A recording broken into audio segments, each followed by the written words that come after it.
انسان کو خاموش اور عقل مند اس کی عمر نہیں بلکہ ذمہ داریاں بناتی ہیں۔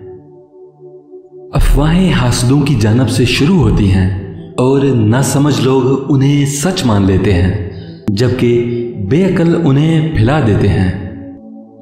اللہ ظالم کو مہلت دیتا ہے مگر جب پکڑتا ہے تو پھر نہیں چھوڑتا۔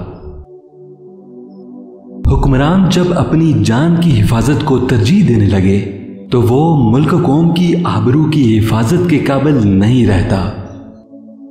جس قوم کے شاعر بھی وظیفہ خور ہوں اس قوم کے لیے ذلت و رسوائی ہے۔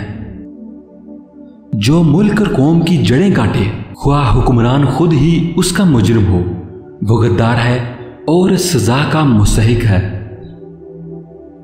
قوم کا ہر فرد اپنی جگہ بادشاہ ہوتا ہے، کسی بھی شخص کو قومی وقار سے محروم نہ کرو۔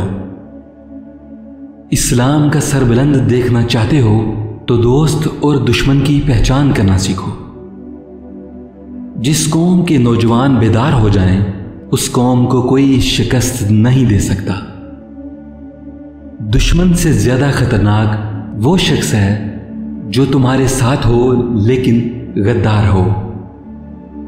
دشمن سے پہلے غدار کو ختم کرنا ضروری ہے۔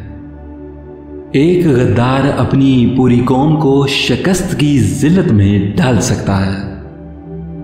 ہمیشہ یاد رکھو، فوج بغیر عوام کے اور عوام بغیر فوج کے دشمن کے لیے آسان ترین شکار ہوتی ہے۔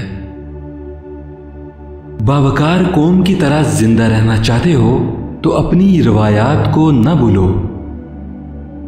جہاں روٹی مزدور کی تنخواہ سے مہنگی ہو جائے وہاں دو چیزیں سستی ہو جاتی ہیں، عورت کی عزت اور مرد کی غیرت۔